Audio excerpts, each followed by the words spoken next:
Well, it really is a great pleasure to talk to one of the greats of Scottish rugby, and this, of course, is Bill McLaren. Now, Bill, welcome to the programme. Thank you very much. It's a delight to have you here. I'm sorry that we don't have as much sunshine as we would like to have, but it's a pleasure to have you visit us. And what a beautiful view you have here. We were very lucky to get this house when it came on the market, and we've just been delighted ever since. And I always say to Bette that whenever I leave here, it'll be feet first, because it's such a wonderful view, and we've been very happy here. Tell me, Bill, how much do you miss doing these commentaries now? Because it's been 5 years.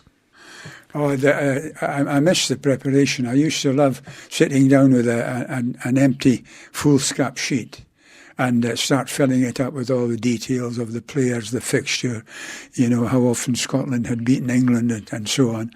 And so that by the time the match came along, I had in front of me a big double foolscap sheet of paper in which I would have every single detail for the game and for the players in the game that I would need to have. And I found that was really the best way to do it, was to start at the beginning and finish at the end, and get as much information about the players and the fixture itself as I possibly could. And I had a great love of that. I used to love sitting down with an empty foolscap sheet and just start working at the top. So, Scotland have played England 94 times, and Scotland have beaten England 94 times, and things like that. I found that was what listeners and viewers enjoyed most of all, was much of the background information that I was able to supply, because I used to love researching things. And I had people who wrote to me and said how interested they'd been in what I'd been saying on radio and television. And so it was a labour of love, really. I mean, it's quite easy to be interested in what you're interested in. And so it was a labour of love and very easy.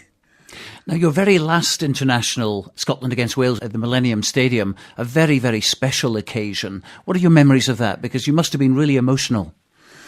Cardiff was always emotional, wasn't it? Because the Welsh were so emotional about the rugby football. And I used to love going down there because it sort of carried you along with the interest that the Welsh people themselves had for their own game, and I just used to love going down there and bumping into people in the main street, and everybody down there knew about rugby. They knew what they were talking about, and so it was an education for me to go down there and to meet all those people, and because that, after all, is what I'd been accustomed at home in Hawick and the Borders, which is very much a rugby area.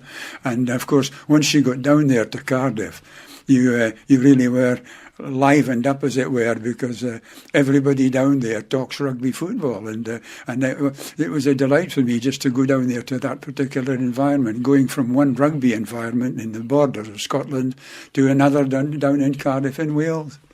What was the feeling like, though, knowing that this was your last ever international commentary? Heartbreak. Really, because doing commentary had been so much part of my life, really, because it was all part and parcel of the family life. Family had to get used to me locking myself away and studying the details about the players and the fixture and so on. And so it was just a part of life, but it was a part I enjoyed because I was lucky enough to be born and bred in a rugby area. And the international match, a lot of people thought that was your last commentary, but it wasn't, in fact, because you did the Melrose Sevens. That was your very last commentary. Oh, the Melrose Sevens, it's a nightmare. When you think of it, you got 16 teams, all different colour of jerseys, and some coming from goodness knows where. England, Wales, Ireland. Overseas, we were all kinds of South Africans, New Zealanders, and that Melrose Sevens. Melrose, of course, is the Great Sevens tournament, the first ever, and it is just a unique occasion in rugby football. And I'm lucky enough to have been born and bred in the Borders, so that the Melrose Sevens is a kind of home from home, and it's always the big seven-a-side tournament to to be covered by television, and a terrible examination for a commentator, because by the time you come along to Melrose Sevens, you wish you hadn't. but just by slogging and doing the homework, you prepare yourself for it. And I over the years, I managed to work out a formula that seemed to work for me, and so I used to love the occasion, because Melrose Sevens was Melrose Sevens. It's special. You can talk as much as you like about Hong Kong Sevens and so on, but here in the Borders, Melrose Sevens is the big occasion, and it's wonderful to see a small border club, on the day, with 15,000, 20,000 people in it. Quite extraordinary. And it is one of the great unique occasions in British rugby, really. But it's a test, and it was always a great delight at the end when you put the final curtain to the actual commentary. And you thought, well, thank God that's over. So why did you decide to quit at the top, effectively? I think you find out yourself. You begin to realise that you're not quite as quick as you were, and that you maybe don't pick up an odd thing here and there that you would like to have done. And the game tells you, and you soon begin to realise that you're not quite with it. And I think that's the time to say, well, I've had my share, and I've been lucky. I think that's the way to do it. I've had a great time. I've seen some of the greatest players that the world has ever seen.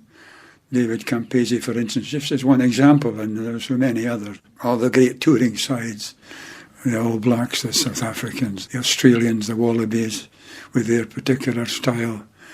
And it was a delight for me, coming from a border town which is rugby bred in the bone, to be able to study the way those fellas do it, the way those fellas prepare for their games, the way those fellas prepare for their fitness. And it enhanced my own knowledge of the game and of the way people in other parts of the world like to play it. And you quickly learn to appreciate that other people have other ways of playing the game, that they don't all do it like the border people in Scotland.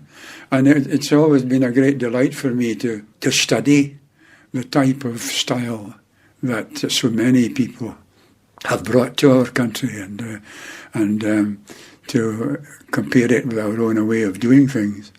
So that has been an absolute delight, and it was always a thrill for me when a touring team came here, because inevitably they produced some aspects of the game that we'd never seen before, and we copied it. We copied a lot of the New Zealand, Australian, South African ways of doing things, and enhanced our own game through it. And so that's been also a great delight for me. And note also how we're not the only ones who can play rugby football. They can play rugby football elsewhere in this great big wide world, and play it blinking well as well. And because we've had one or two tankings from overseas sides, and they've shown us that they can play the game just as well as we can. And we soon find out that if you think you're top of the tree, you're not. And for a commentator, of course, to be able to study the different styles, different way of doing things, the Springboks with their forward power, and the Australians with their slick handling. Each country seemed to have something different to tell us. You have to be prepared to be on your mettle whenever you face a touring side, because they are hot stuff. They are hot stuff. Now, you had 50 years with the BBC, but after you retired, I understand the ITV tried to get you to work for them. Is that right? They did, yes. Were you tempted at all? No, it never struck me, really, to be quite honest. I was always very happy with the BBC.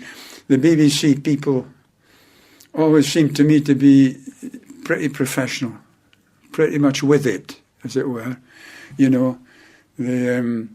The folk you worked with knew what they were doing, and were on the ball, as it were.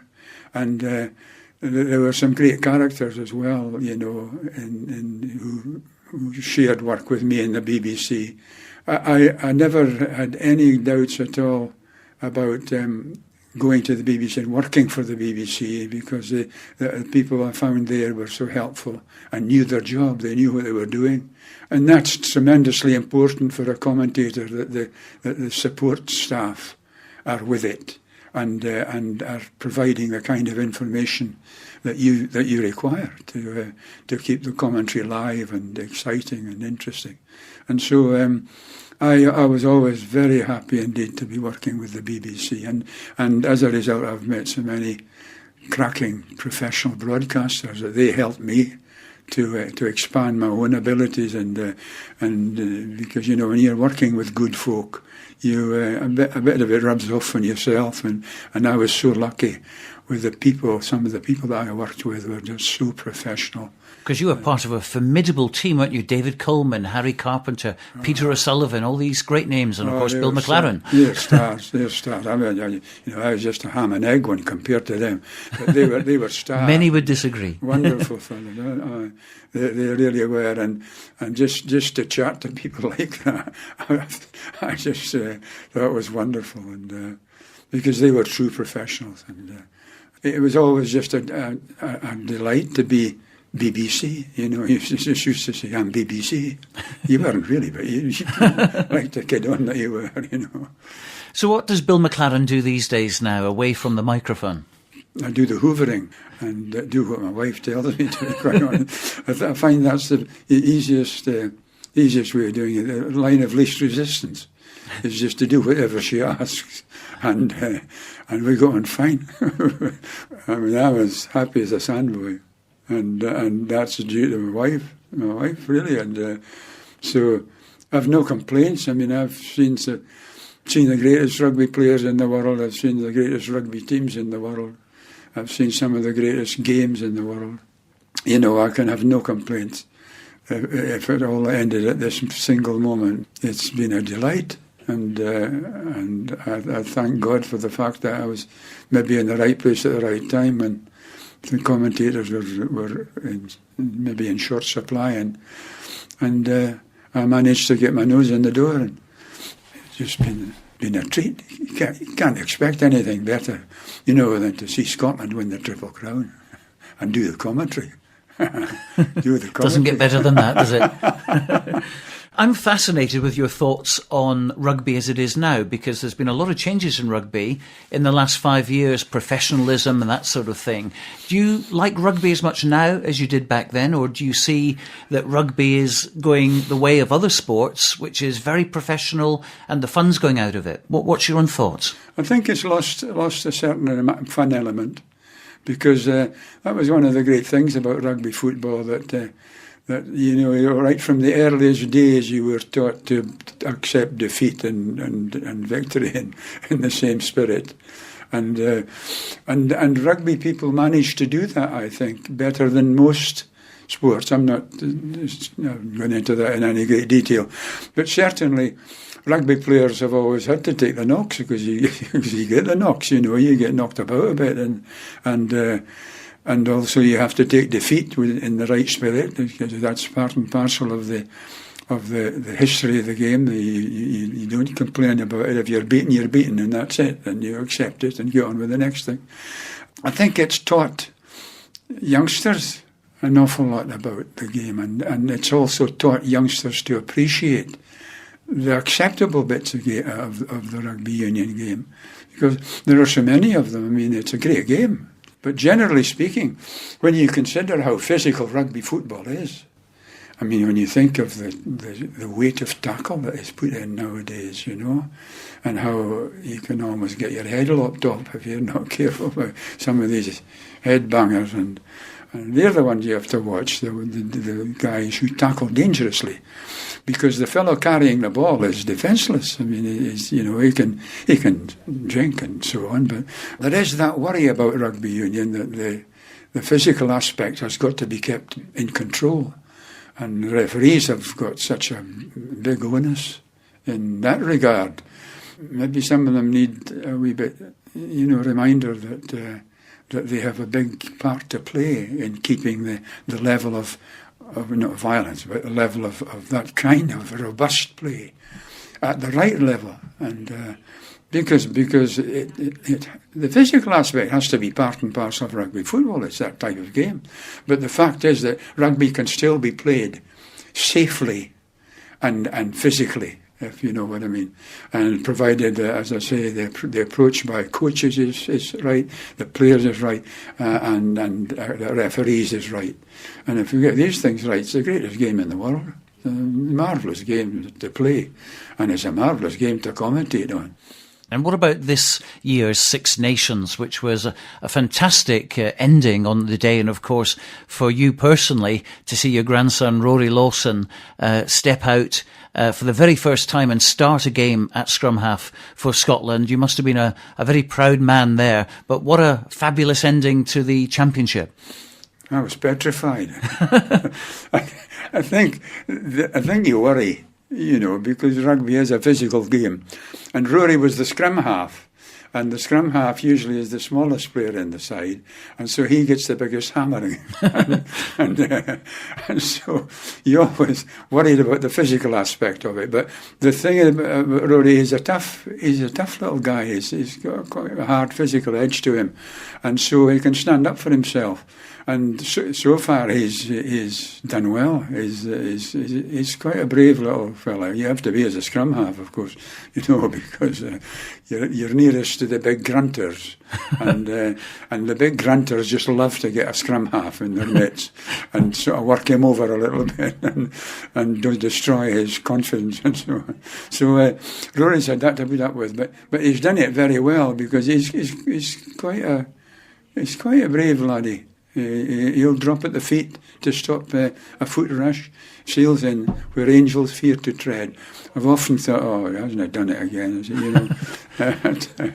But he's done well. But as a commentator, watching your grandson playing, and particularly at scrum half, so close to those great big lumps, you know, who, as I say, just live to get their hands on a scrum half, that's a bit worrying sometimes. But you have to get on with it. What did you think of the Six Nations Championship this year? It's just a great championship, and whoever wins it deserves a pat on the back. And it produces some great rugby football. There's no doubt it's special. You put Scotland against England at Murrayfield or at Twickenham, and you've got something special. And you put Wales against England and Wales against Ireland. It's a very distinctive championship, and I hope that it'll never change to any great degree, because when I think back to some of the great players that we've seen in it and some of the great matches that we've seen in it, it's a very distinctive part of rugby football. Wonderful. Well, I thoroughly enjoyed reading your autobiography. There's some fascinating stories in there, but something which for me was so touching was the real life stories as well, away from rugby. For instance, when you were in Italy as a 21-year-old in the war, there was some dramatic events that you witnessed. Can you just tell us about that? It kind of takes your breath away sometimes when you think of it. And when I look back at some of the things that happened and you know how near you came to disaster at times, you realise just how fortunate you've been. Because Italy was rough going. It was a tough country to fight in for a start, and you couldn't get more dangerous enemies than the Germans because they were blinking good soldiers. I think really at heart we'd rather have been on their side than the other way around. But I think as in rugby football, you just learn to take the rough with the smooth. You have to accept that things don't go your own way.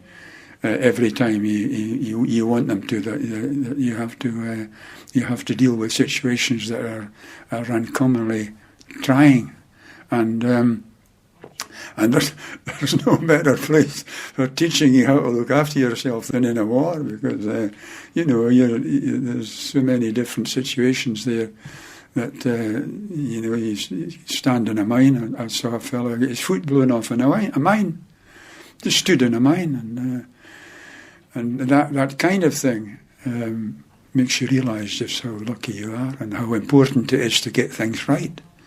Because in warfare, if you make a mistake, it can be fatal.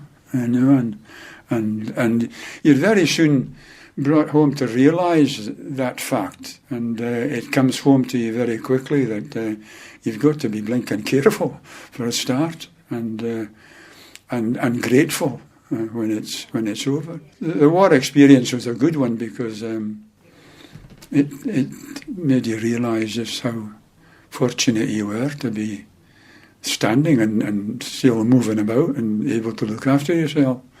You know, when I look back now and think of some of the great guys that we lost, I mean, it's ridiculous. You know, to go to war is ridiculous. But there you are, there's no accounting for it, and we just have to get on with the demands of the time. Well, it was in 1947 that you met your wife, Bette, locally, and 60 years on, you're still together. What's the secret, Bill? I just hit her every now and then. No, the secret is that I love her.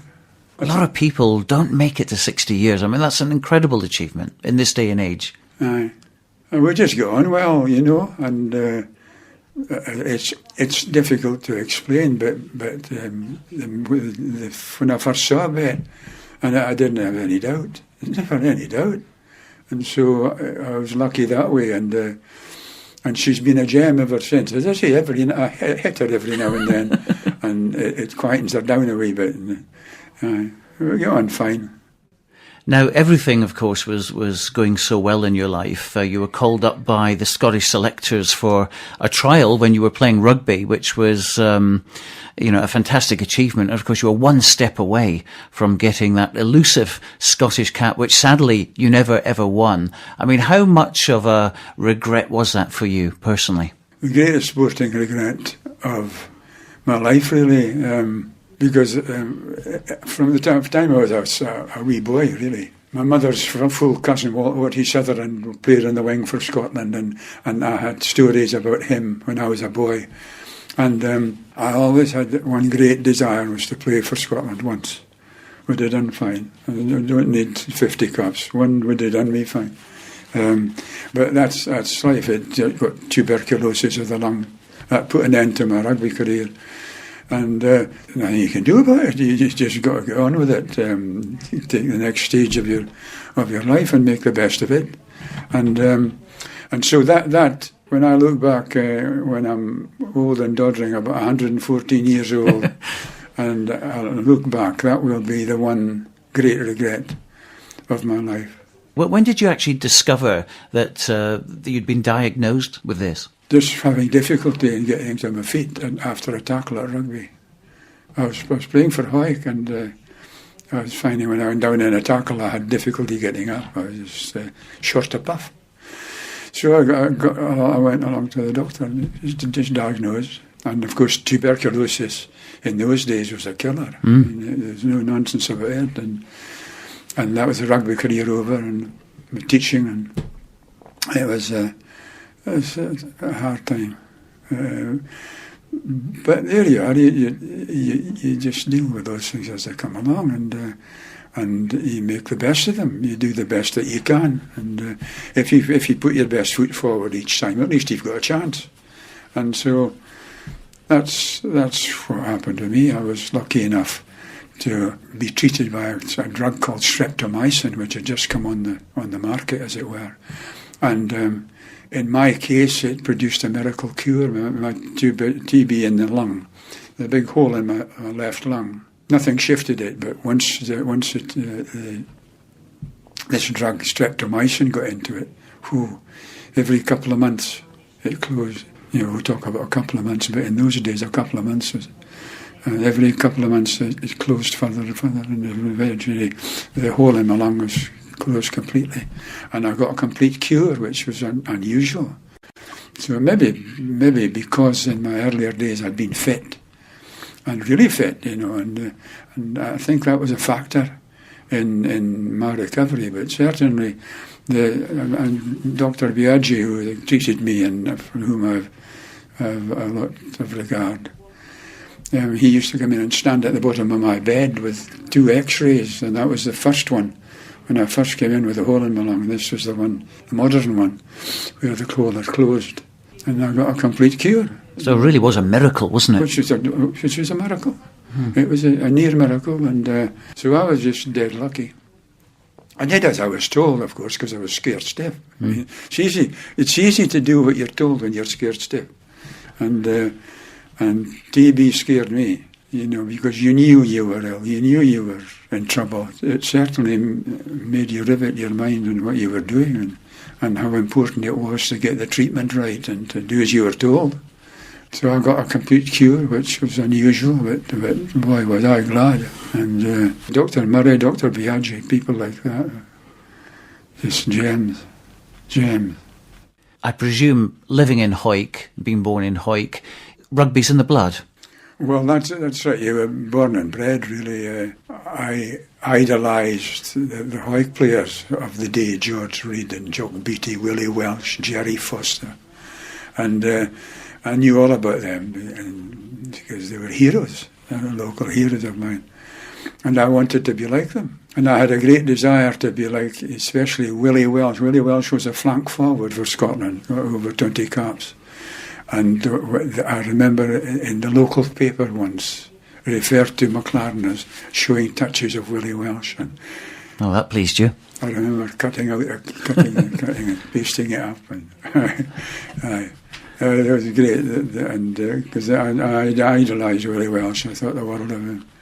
And I never had any doubt as to what I wanted to do in a sporting sense. It was easy, and I think I might have made it. I think I might have made it because I was very keen to do well, and I was keen to learn from people, and but there you are. I didn't. And that's all there is to it. And the name is not in the book. I would have given anything for W.P. McLaren, bracket, Hawick, end bracket. One cap. Would have done me fine. Just one. But, c'est la vie.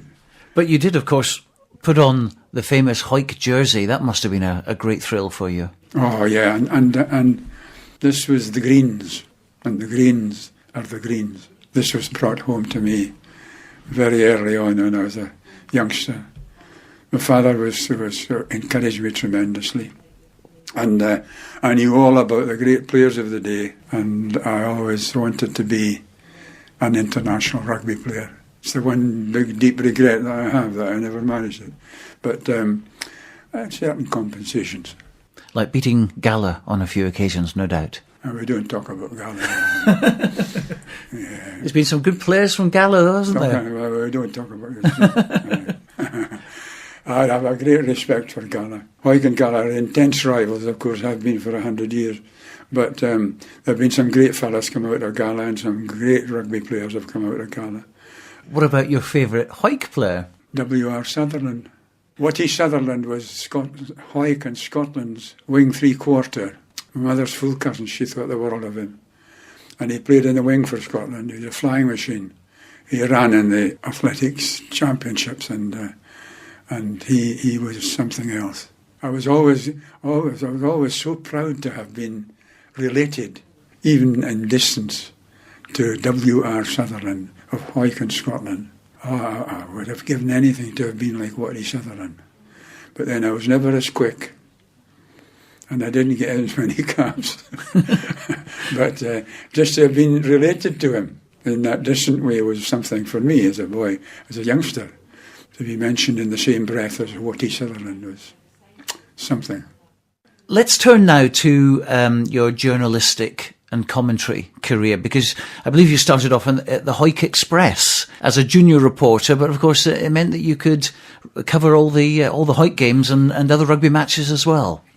Covered a lot, every single item.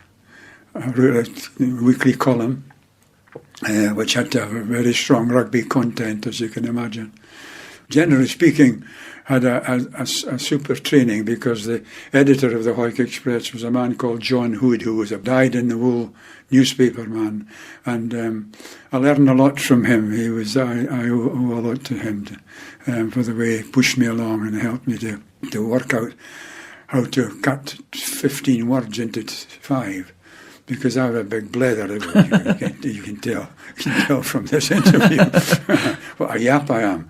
But John Hood was able to cut me down from 100 words to 20, and yet say the same thing. They were great days. And he had BBC connections, didn't he, which really helped you? There's no doubt. He was the BBC's rugby correspondent. Well, he was the BBC's correspondent, sending up little items of news to the BBC for their news programme. But especially, he was responsible also for rugby content. And that was my job when I joined the Hawick Express. How did you make the step from the Hawick Express to the BBC? So there was a fellow apparently at the BBC in Glasgow who suggested that, they had a young fellow who might do a bit of reporting. And so I was hired in a way to do some report news items. And then Leo Hunter, who was a producer with the BBC, thought he saw signs of commentary work in some of the things that I'd done. And so the BBC pushed me into doing some commentary. It was very elementary stuff early on, but as I got accustomed to it, I became the BBC's Scottish commentator. And then I was asked to do a commentary for London. And so I did a couple of practice commentaries for London BBC. And from then onwards, I was the BBC's commentator, and I eventually got sent to Cardiff, and you imagine going to Cardiff to do commentary first. Whew. I seem to remember being so concerned that I was actually going to Wales, where everybody knows rugby, everybody knew about rugby, and where you had to be on your toes. And I went down, nobody showed me anything, they just told me to get on with it. And of course, I was so fortunate, wasn't I, coming from a rugby background like Hawick, in the borders of Scotland, where they sleep, eat, drink, and rugby football. It was fairly easy. And once you had the interest, then you do the homework, and that was a great one for homework. I was maybe overdid it, but certainly I did as much background information digging up as I could, so that by the time the eve of the international commentary came along, I had a great double foolscap sheet with almost every single item of information I would need about players, about fixture, about venue, and so on. And then it just blossomed from there. Your style develops, doesn't it? And that was my way of doing it. Some people thought I shouldn't be locked up because I thought I was a bit putty. But I found that if I did all that research work, that come the day, there wasn't much about the fixture or the players that I didn't know, because I'd slogged my butt off, as they say, in acquiring as much information about that fixture and the players as I could. And I think that was one of the things that particularly the Welsh people appreciated about my style of doing it, was the fact that I was at pains to produce as much information for their benefit as I possibly could. And I always felt that was my job as a commentator, was to provide interesting information for the viewers to appreciate and to assimilate. Commentary is just the same as everything else in life. You whatever you put in, you get out. If you don't put it in, you don't get it out. But it's a fact. And if you appreciate that fact early on, you're in business. And certainly I never had any doubt about the need to do my homework, to slog on the Friday night particularly, before the game, to slog, as they say, slog my butt off, to get as much information as I could about the game and its players and its background. These wonderful catchphrases you had, like they'll be singing in the streets of Hawick tonight. Was that all off the cuff? Most of it. I did prepare one or two. I had one or two sort of standards that were there if need be, but most of them came off the top of your head, and you just had to be careful that you didn't swear. I had one dread that I might use a swear word. But I never did. I got away with that. And of course, the fact is that the commentator is dependent solely on the people round about him. You can do all the homework you like, but if you haven't got people around about helping you, And the support staff of we'll all talk about the commentator and the clever dicks, but the support staff of the clever dicks. Support is the most important thing of all, in my book. Tell me your thoughts on rugby in the borders now compared with the golden days, as I call it, of the 60s, 70s, 80s, with the Rennicks, the Arthur Browns, the PC Browns, all these great people, the local derbies, which were just phenomenal, the border league matches. And now, sadly, it seems to have gone. What are your own thoughts on border rugby? I think there's nothing like the number of great personalities. I mean, you mentioned Arthur Brown. Arthur Brown, the Gala fullback, who caused us folk in Hawick plenty of trouble in his day. But I mean, it was an absolute delight for rugby football because he enlivened every game he played in, and he tilted his lance, and that kind of fellow brings a crowd to its feet. I was lucky in the borders. There wasn't, with people like that. Because the borders is cluttered with personalities of that type, guys who go their own way and who are very likeable for it. You can't stand the sight of them when you're playing against them because they're always causing you so much trouble. But it's a delight to do commentary on them. I mean, with the likes of Arthur Brown, you never knew what Arthur would do next. And that enlivened your commentary because you were always on your toes wondering what's going to happen. Again, I was lucky in being born and bred in the borders because there it's bred in the bone. Rugby Union is bred in the bone. And it was easy to appreciate what people were trying to do. And there were so many personalities in border rugby, I mean, the game in the borders is festooned with cocky little fellas that tilt their lance and then have a go and that take you on and are happy to challenge you. Come on, that kind of thing. And so the borders is a hotbed of that type of rugby football where players aren't frightened to have a go. And it makes it great to do commentary on. Well, you have to be on your toes. But what about now with border rugby? Because it was very high profile. Nowadays, of course, it's the pro game, and it's almost as if the clubs have been downgraded, which is such a pity. They'll never downgrade the borders because your border rugby man is a very distinctive individual, very strong views, and not afraid to express them. And the Scottish Rugby Union always have an eye on the borders just to see what they're doing. And so I think that border rugby has got such a firm foundation, and with so many great personalities over the years. It'll always make its mark, and it'll always produce class players. Because the demands of local people are that way. We don't take second class, that kind of thing. We are the borders. And it's always been that way, and I think it always will. Now, the World Cup is coming up very, very shortly, 2007 World Cup. We're all very excited about that. What about Scotland's chances? Do you think Frank Haddon can get things moving for the World Cup? I don't think Scotland will make a great impact. I think they'll play their part and they'll win the matches they're supposed to win. But I don't think we've got quite the quality of personnel all the way through to produce a final, for instance.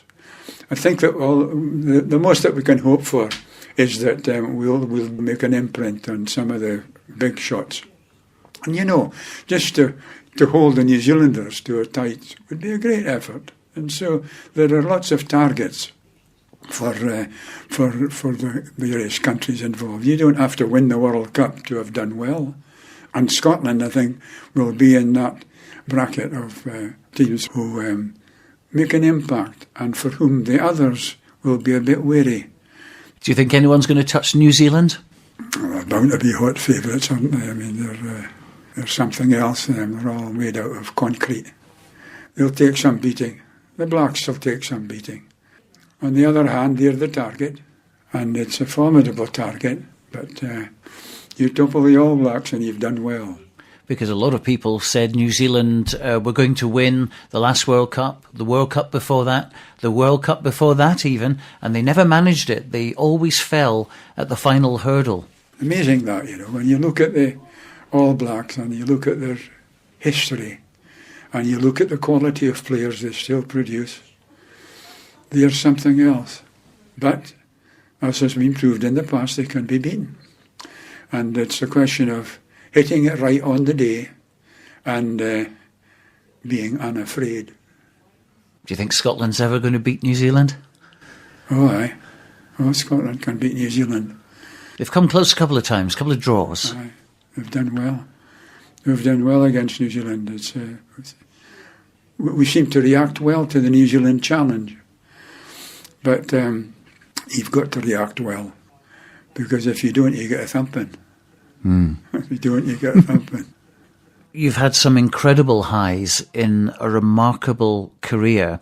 You've had, we're just sitting in your museum, really, of tributes to Bill McLaren. I'm just glancing around the wall now. There's some fantastic tributes in here. It's just wonderful to look at. And it's clear everybody loves you. And that must make you feel really happy that you have touched the lives of so many people. Oh, I'm thrilled to bits. And I think thrilled to bits mainly because you've done reasonably well. I've done not so badly. Most people have been very kind to me, and they seem to have enjoyed the style of commentary that I've produced. And there have been so many people who've helped me. You don't do those things on your own. You need assistance here, there, and so many people who've helped me along the way, and I'm deeply grateful to them. I'm deeply grateful to my wife, Bette, for putting up with it for all those years. When you mention about famous borderers, you mention people, Sir Walter Scott, and very soon out after Sir Walter Scott is the name Bill McLaren. Well, I'll be quite happy just to do the dishes at home and do the hoovering. But people want more, Bill, don't they? They want to see a statue of you in Hawick. The children that I had at school, I'd give them a chance to throw snowballs out. Be that as it may, but we want to see a statue of Bill McLaren bang in the centre of Hawick. How would you feel about that?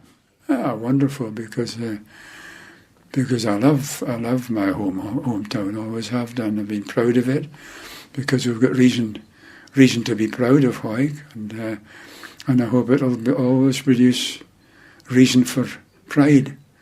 And that mugs like me will help that along, and because it's been a joyous ride. It's been a journey that I have done in the rugby sense has been just a delight. When you think of all the players, all the fixtures, all the countries that I've been, and all the grounds, all the stadia, all the crowds, think of 50, 60,000. And you think of all the delight that has been occasioned by rugby players. It's a great game. It's just produced such delight for people over the years. Other things as well, maybe that we weren't so proud of it. But generally speaking, rugby football can hold its head high. And that makes you proud as well, just to be associated in a wee way with that kind of background. I've no complaints. Scotland for the World Cup would have been a delight, but we're just not quite good enough. But so what? Well, look, Bill, in the distant future when people look back at the game of rugby, and the name Bill McLaren will always be there in 50 years, 100 years, way into the future. The name Bill McLaren will be associated with rugby, with Borders rugby, and with Scotland as well. What would you like to be remembered as? Being fair. I think that's the main thing. If you're put in a commentary position, and your own country are playing, you've got to forget that and remember that there's somebody else playing as well. And I always felt that just fairness, just treating everybody alike. If that laddie from England does well, give him a pat on the back as you give your Scottish player. The same thing.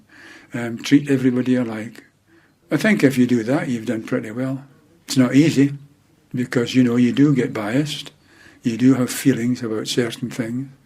But I think if you can be fair and treat everybody alike, you're not going far wrong, especially if Scotland were to win the World Cup. Bill, it's been a real pleasure to spend some time with you at your home, and we wish you all the best in your retirement. Bless you.